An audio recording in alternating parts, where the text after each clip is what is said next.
जय श्री महाकाल। संतो, संत ज्ञानी ऋषि मुनि, इनकी पहचान बहुत सरल है। जिनकी बात तुम्हारे अंदर तक चली गई, बस वही तुम्हारा सब कुछ है। एक बहुत ही इंटरेस्टिंग प्रश्न किसी ने किया कि बाबाओं की तो दाढ़ी होती है लंबी लंबी। मैं कहूंगा कि तुम्हारे अंदर ज्ञान सबसे जरूरी है। सबसे पहले दाढ़ी तो चोर डकैतों की भी होती है। ये कोई पहचान पत्र नहीं है किसी का। पहचान पत्र तुम्हारी वाणी, तुम्हारा ज्ञान, वो है असल पहचान तुम्हारी। तुम्हारे अंदर कैसा ज्ञान है, तुम किसी को क्या समझा रहे हो, किसी को क्या ज्ञान दे पा रहे हो, किसी को क्या मंत्र दे रहे हो, वो सबसे जरूरी है। रूप कैसा भी हो। प्रहलाद तो एक बालक था, महाज्ञानी, महापंडित, महाभक्त। उससे बड़ा इस सृष्टि में कोई भक्त नहीं हुआ जिसने नारायण को विवश कर दिया नरसिंह अवतार लेने के लिए। तो ज्ञान की यही परिभाषा है। ज्ञान किसी रूप में नहीं छिपा है। ज्ञान तो एक अनंत सागर है जिसमें डूब के ही तुम्हें ज्ञान मिलेगा। ज्ञान, देखिए, ज्ञान के बहुत से रूप हैं। कुछ ऐसे ज्ञानी पंडित भी हैं जो बहुत क्रोधी हैं, तुम उनका सामना नहीं कर पाओगे। उनका जवाब क्रोध में ही मिलेगा, लेकिन बहुत सही मिलेगा, 100%, 100% सही, अगर तुम समझ लो, मान लो। ऐसे हमारे यहाँ बहुत ज्ञानी पंडित हैं, बहुत ज्ञानी बाबा हैं, जिनको जानना समझना सबके बस की बात नहीं है।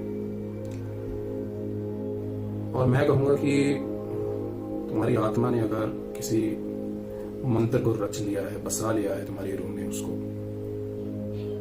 तो वो देवी देवता भी तुम्हारे जीवन में आता है। किसी भी रूप में आ सकता है, तुम नहीं समझ पाओगे। ये समझने की दृष्टि भी वही देता है। समझ जाओगे तो जीवन में और कुछ चाहिए नहीं।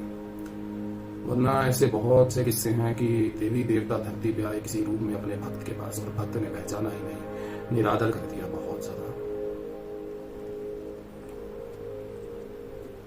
मैं आपसे कहूंगा कि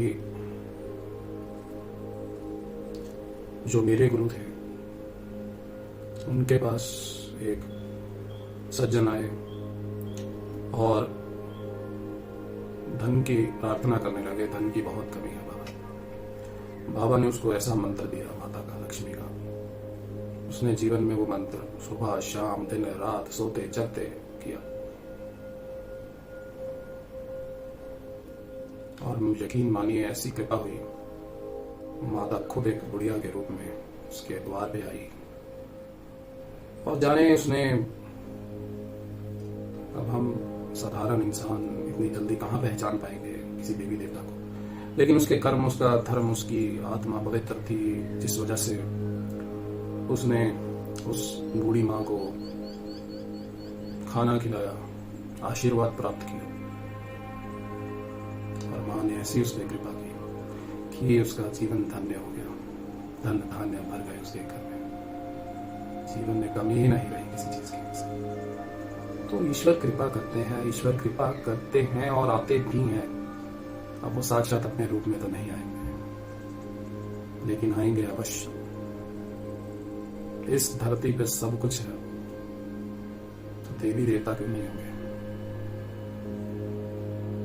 नाम जपोगे, मंत्र जपोगे, जीवन का हिस्सा बना लोगे, तो वो देवी देवता उस मंत्र से प्रसन्न होगे, तुम्हारी आत्मा के जपे नाम से प्रसन्न होगे, वो तुम्हारे समक्ष आएंगे, तुम्हें अवश्य दर्शन देके जाएंगे।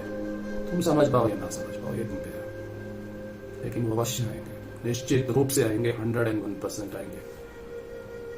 ऐसा हो ही नहीं सकता कि तुमने किसी मंत्र को अच्छे से किया हो, अपने जीवन का हिस्सा बना लिया हो, श्वासों की तरह चला लिया हो अपने जीवन में, तो वो देवी देवता तुम्हारे सामने समक्ष ना आए, सब संभव नहीं है।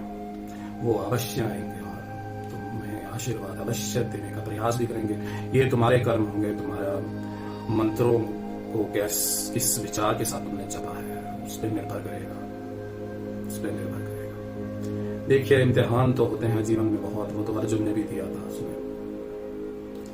उसने शिव की आराधना की और शिव भी उसके समक्ष सामने नहीं आए थे अपने रूप में। ऐसा खेल रचा था कि अर्जुन भी जान नहीं पाए थे पहले। बहुत बाद में जाके उन्हें पता चला कि तो महादेव महाशिव है जिनकी वो भक्ति कर रहे थे। तो मेरे भाई, मेरी बहनों, मेरा आपसे यही निवेदन है कि जीवन में बस एक मंत्र को अपने जीवन का हिस्सा बना लो और देखो तुम्हारा जीवन कैसे सफल नहीं होता है। संकल्प कर लो उसका, दिन रात जपो उसको, काम छोड़ के मत जपो। दुनियादारी भी चलानी है तो करो, साथ में काम भी अपने काम करते करते कर लो, जप लो। क्या परेशानी है, क्या दिक्कत है? जीवन में लोगों ने इतने वहम पाल रखे हैं, नहा धो के पूजा पाठ करनी है, नाम लेना है तभी। ऐसा क्या है? ये जीवन तो नश्वर है और जीवन में ये जो हमारा देह है ये कभी पवित्र हो ही नहीं सकता। इस जीवन में केवल आत्मा पवित्र है। कैसे भी हो तुम, वही देखे हैं ना तुम लोगों ने, बस मले हुए अपने आप को उसी से पवित्र मानते हो। तो ये तुम्हारी सोच है बस, और कुछ नहीं है। इस सोच को सुधार लो और ईश्वर के दर्शन पालो, निश्चित तौर पे पालो।